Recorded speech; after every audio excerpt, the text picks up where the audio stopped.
Благодарам.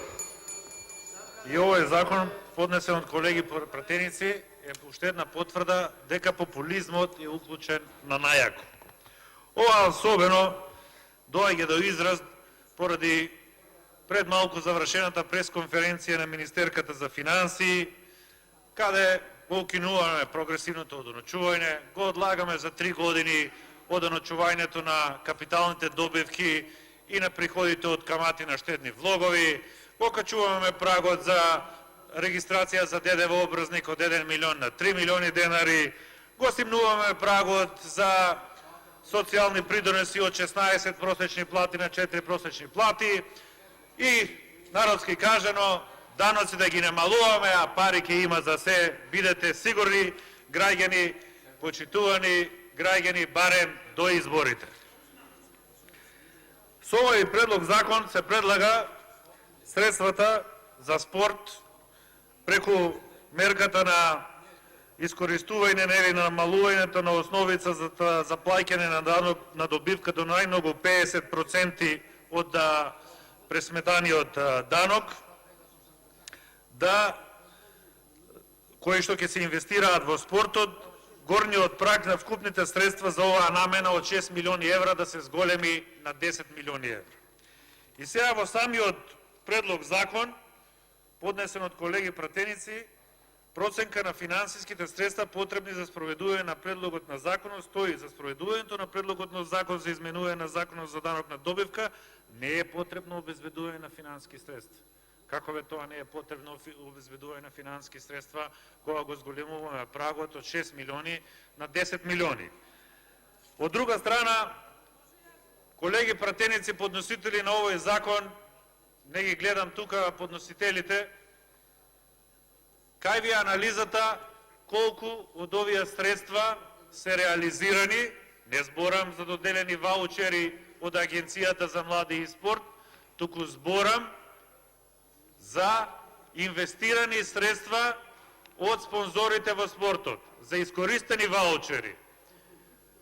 Искористените ваучери се во износ до 1 милион евра.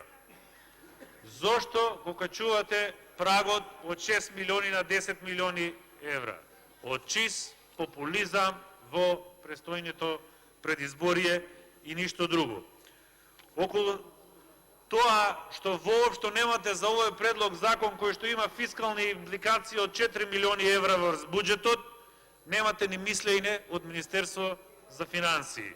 А инаку, за ваша информација, вака стојат работите со реализацијата на приходите од данокот на добивка.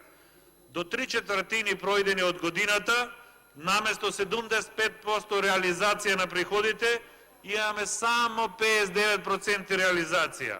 Односно, наместо 190 милиони евра наплатен данок на добивка, имаме 150 милиони евра. Односно, до крајот на годината ќе фалат цели 60 милиони евра приходи од буџетот само од данок на добивка. А ние овде се расфрламе со нови средства, без никаква анализа колку од претходно предвидените средства се реализирани по оваа мерка. Околу самиот закон за спорт, самиот закон за добивка, за данок на добивка, што го менуваме, е тесно поврзан со законот за спорт. Зборуваше и колегата Илија Димовски, колегата Трајчо Димков, е класично мешање на политиката во спортот. Наместо финансирањето на спортот да го оставиме на комерцијално одлучување од страна на стопанските субјекти, ние тоа го правиме административно со мешање на политиката, со критериуми неутврдени во закон, туку во подзаконски акт кој што го носи Агенцијата за млади и спорт.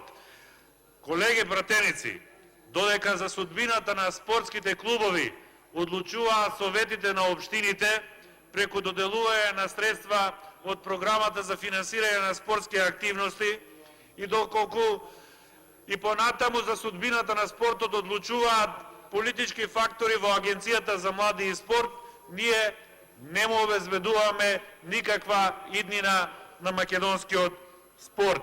Овој начин на финансирањето на спортот ме потсеќа на времето на бившиот систем, кога извршните совети во општините одлучуваа колку средства ќе доделат на популарната совка, односно Сојузот на организации за физичка култура, а колку пак совка ќе подели на сите одредени клубови во рамките на таа општина.